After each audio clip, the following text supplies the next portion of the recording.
a few ground units on the field. We've got a few tanks and Goliaths headed around just in case. Just in case one player does something crazy, like flies around with vultures or something and gets some kills that way. We've got another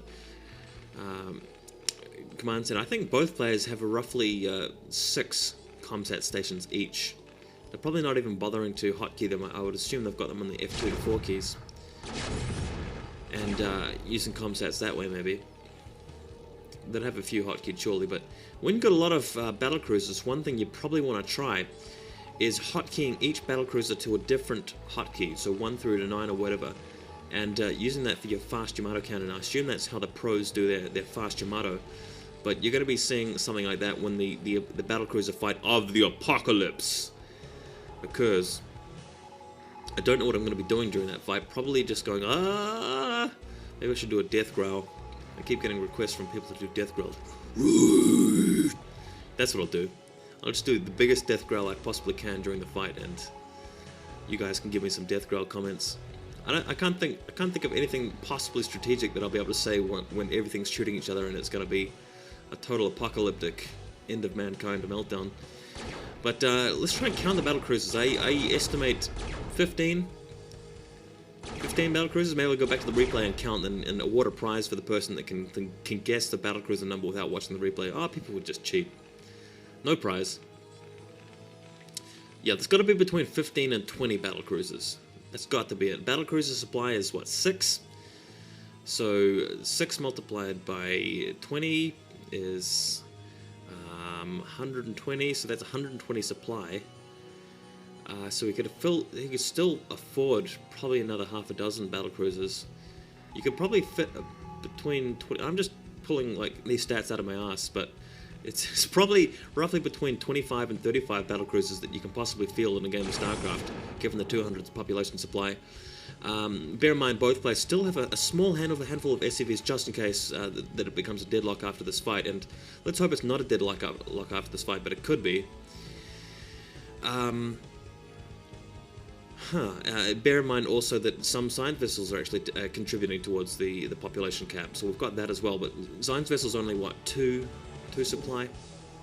So not much. You can get 1 battlecruiser for 3 science vessels, and it's much better to have an extra 3 supplied science vessels instead of an extra battlecruiser in this case, because you can potentially EMP the enemy battlecruisers, and this looks to be what Fanta is trying to get in position to do now. He's actually moving in, trying to get a shot off, and wham, it goes off and actually EMPs 2 battlecruisers.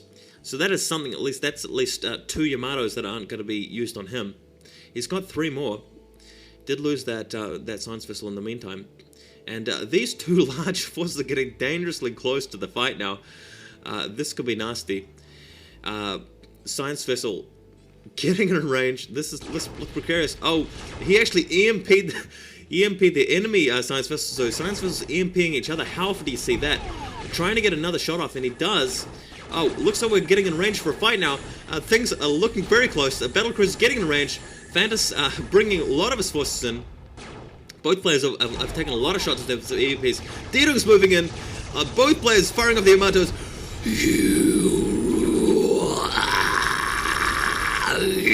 I'm not going to even try to do that. Oh my god, look at this.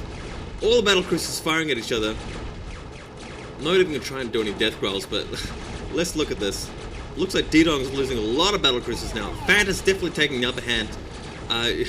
Didong's in retreat. He's lost most of his battlecruisers, retreating over the missile turrets. Fanta doesn't care at all, just squashing the missile turrets like they're nothing. Both sides have got their battlecruisers upgraded to 3-3 at this point, and Fanta's hunting down the rest of Didong's battlecruisers here. Both players probably frantically macroing in the background, but in the meantime, you've got a massive battlecruiser micro, and Didong's going to lose the last of his battlecruisers. Fanta's going to come out on top. He's won the battle by what? 4 battlecruisers and dematrixing, so he's got 2 of them dematrixed. So I think we've gone from about 25 battlecruisers per side to 0 in the space of about a minute. 4 battlecruisers left over for Fanta, mind you, and immediately we've got Didong producing Goliaths. Just got somebody yelling that I'm shouting from the other room. Well, doesn't really matter. Fanta has got a number of science vessels having arrived. Dematrixing is a pretty cool idea, really. I'm actually surprised that he didn't try dematrixing some of his battlecruisers before that fight. I mean, mind you, you can use the energy to do EMP, which is probably more effective. But if you bear in mind that the other player also has a 50-50 chance of probably killing one of your vessels before it actually gets rid of his opponent battlecruisers, it's probably not such a bad idea. I think the rule to go by would be is if you're not confident in your micro, try using Dematrix. But if you think you're really quick with your timing, EMP is probably the better shot. But looks like Didong has completely switched over to Goliaths. And he's building some more battlecruisers, so not completely over to Goliaths, mind you. He's getting the expansion in the center, so even though he lost in terms of battlecruiser, he feels like he's won. He feels like he's won that fight because he's got the ground, and I'm not too sure about that, because if as soon as Fanta realizes that he's taking that middle expansion, he's going to try and stop it. And we're probably going to be seeing something like that happening shortly. Here come the battlecruisers. And the Goliaths, they're going to see the middle. Yep, so Didong's going to lose this immediately.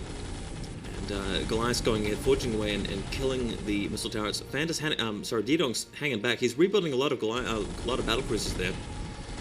And we could be seeing another big fight shortly. Alright.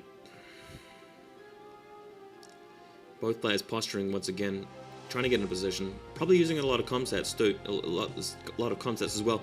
Fanta's building a lot of vultures here, so this is really cool. I guess it's because he has so many minerals to spare and he can't really afford to spend much more gas. He's building vultures instead. And it looks like we've got another big fight. We've got Goliaths drawn in battle lines here, and both players again fighting. So this is a battle with not just battle cruisers but also Goliaths. Both sides trading a lot of shots here. Yamato cannon going off, and Goliaths just firing rockets up into the air. Looks like, again, Didong's lost all of his battlecruisers except for this last one, which has just gone down now. But on the other hand, Fanta's lost all of his Goliaths, so he's having to retreat here with battlecruisers, using D-Matrix on the weakened ones, trying to get some Goliaths in support. But Didong's got a lot of Goliaths here. He's going to be able to get a lot of shots off, trying to pick them off. And this is a nasty firefight here. The Goliaths not doing such a great job at killing the battlecruisers because they're so heavily upgraded. These battlecruisers have 5 armor at this point. But Goliaths versus battlecruisers, usually the Goliaths come out better, and that's what's happening here. Didong down to his last battlecruiser, which has been dematrixed. A few rockets going off on it, and another dematrix on it. So you can see there that the dematrix just not quite cutting it, but did go a long way as well.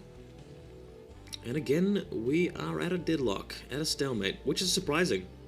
Really, really surprising. After all of the big fights we had, we've been through one total apocalyptic death growl worthy fight, into another fight which was almost as epic with battlecruisers and Goliaths on each side, and we're straight back into it again. Both players still rebuilding, still got tons of, well, not tons of expansions. We're actually starting to mine out the map yet. The 12 o'clock's gone. Both of the middle left and right expansions are gone. We've still got some minerals left to mine at the top left and bottom right. And I think Didong's got quite a lot left at the 6 o'clock. So we could be sitting here for some time, guys. And if anybody out there has been watching the start from the beginning until now, I applaud you. Well done. If this had been me watching somebody else's commentary, I may have taken a break or gone and got a drink or a cup of coffee. But wow, 53 minutes so far. Boy, this is going to take a while to upload into YouTube, and it's going to be like taking up all of the pages on my main video space. More Goliaths for Didong. We've got vultures up at the north. Goliaths hanging around here, looking for a fight here. Doesn't look like they're going to be getting it for the time being. Still got battlecruisers from Fanta. But I'm really surprised that neither player is opting to build tanks at this point, because tanks, I think, are the tactical unit you need when your opponent's switched back to ground forces from air units. And the Goliaths versus Goliaths is sure that's fine, but the Goliaths versus Goliaths and tanks, the side that has the tanks is going to win. So maybe it's just a gas issue. I mean, Goliaths themselves take up quite a lot of gas, 50 gas per Goliath and 100 minerals. It looks like we've got another serious fight. We've got a D-Matrix on some of the Goliaths, so this is really cool that Fanta has got some surviving vessels, whereas D-Dong doesn't. D-Dong has got a few battlecruisers coming in here though, so this is really nice with the D-Matrix making a difference. Looks like Fanta's going to lose this though, until he can get some reinforcements coming in. Both sides taking heavy casualties as usual. Looks like the Vulture's coming in to take a few hits, but again, and D-Dong's retreating. Wow, so Fanta somehow has managed to actually force him back yet again. I don't know how he does it, but it could be just micro, it could be more units, better macro. Hard to tell, and he's lost his battlecruisers as well, D-Dong has. Both sides pretty much out of battlecruisers again. Maybe they're building some more, but whoever I've clicked on at the moment has just 100 minerals and 200 gas. And wow.